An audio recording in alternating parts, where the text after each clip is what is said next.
Amis téléspectateurs et internautes, bonjour. Docteur de la semaine reçoit pour vous dans ce numéro Esther Laurel Deguenon, docteur en microbiologie et pharmacologie des substances naturelles à l'université d'Abomey-Calavi. Elle a travaillé sur les salmonelloses d'origine animale, caractérisation phénotypique moléculaire des souches impliquées et exploration in vitro de l'efficacité de quelques plantes médicinales au sud du Bénin. Nous la recevons dans ce numéro pour savoir davantage sur la justification et la portée scientifique de ce travail. Docteur Esther Laurel Deguenon, bonjour. Bonjour monsieur, Merci de votre disponibilité. c'est un plaisir pour nous.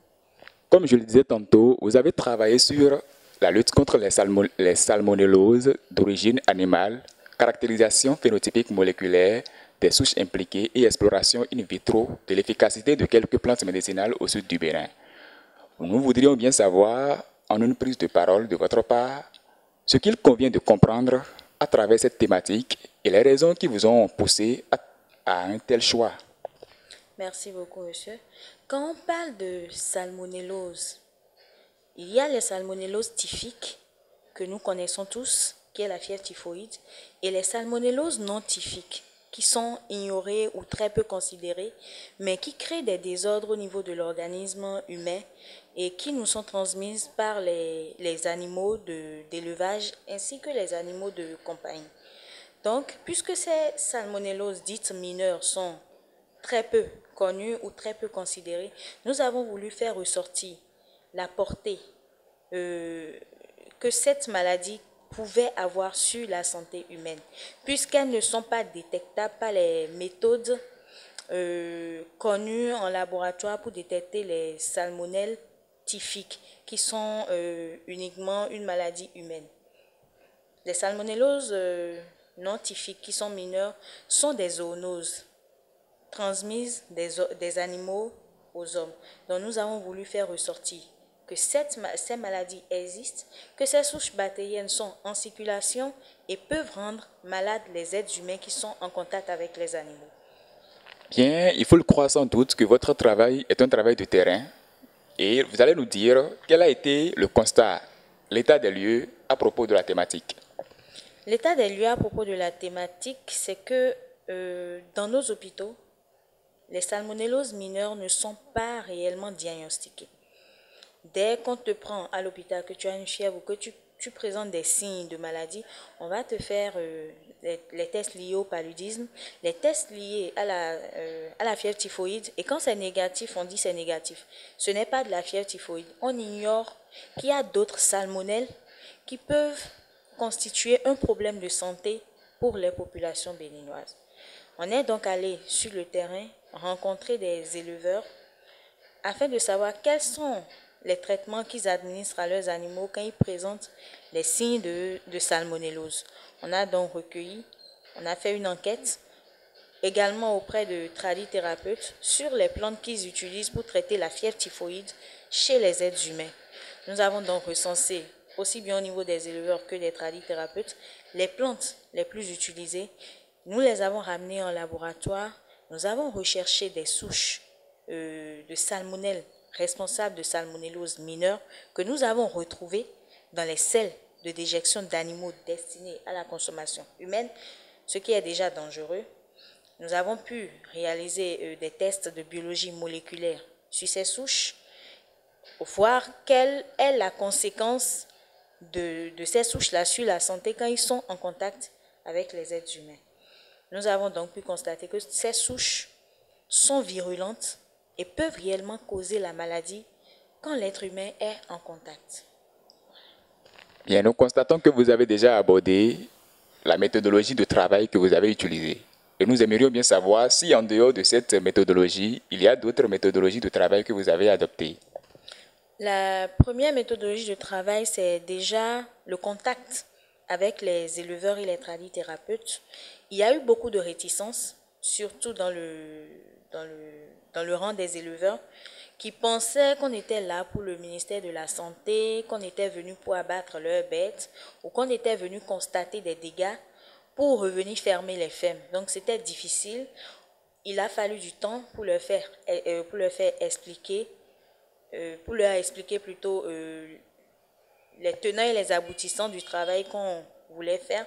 Donc, nous avons pu avoir quand même 150 qui se sont prêtés au jeu, qui ont accepté, nous ont laissé visiter leur ferme, nous ont permis de recueillir les selles des animaux et de faire le travail pour rechercher les salmonelles. Ils ont compris que c'était un travail d'intérêt qui pouvait les aider aussi en retour en ce qui concerne les plantes médicinales qu'ils utilisent, connaître maintenant les doses à appliquer pour éviter d'autres maladies chez les animaux.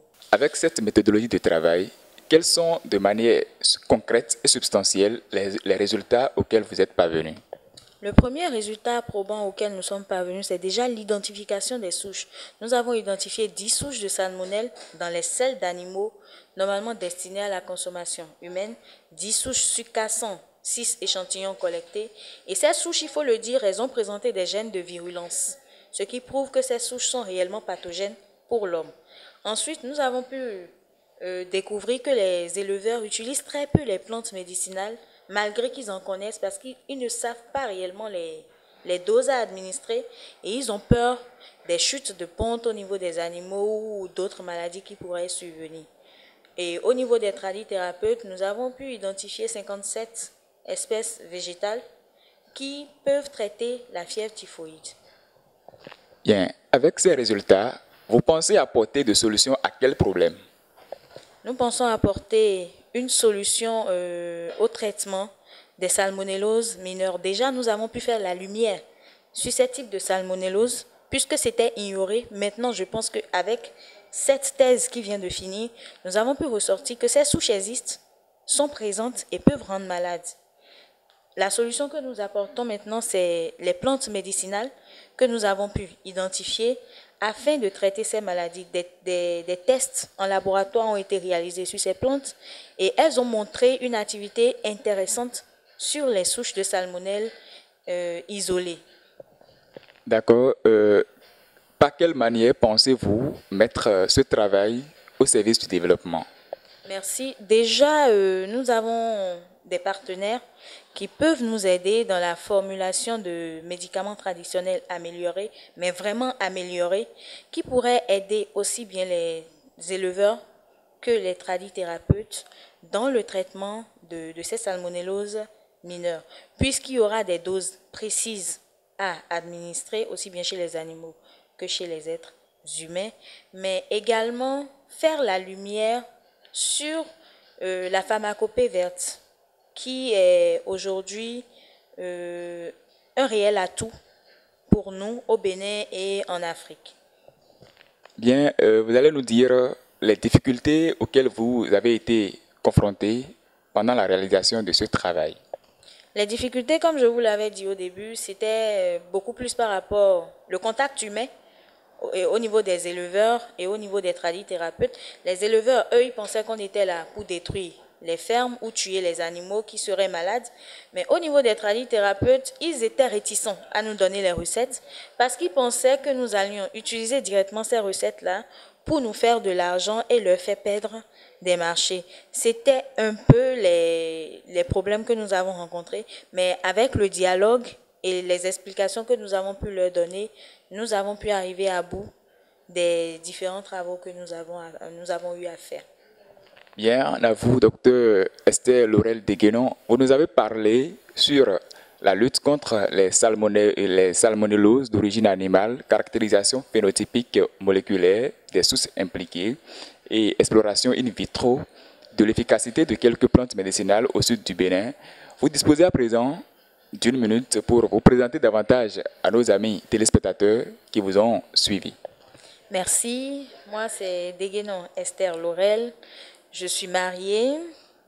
J'ai eu mon bac en 2009. J'ai ensuite fait l'école polytechnique d'Abomey-Calavi où j'ai obtenu ma licence professionnelle en analyse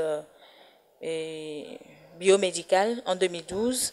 Ensuite, j'ai travaillé pendant 2 ans. Je suis revenue, j'ai fait mon master.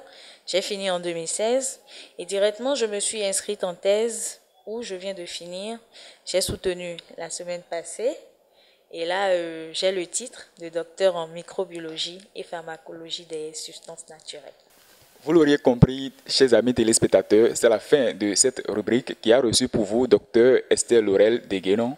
Elle est docteure en microbiologie et pharmacologie des substances naturelles. J'ai bénéficié de la collaboration technique de Moubarak Liadi et de Giro Togbe. En direct chez vous, je suis Cyril Bonou. Au revoir.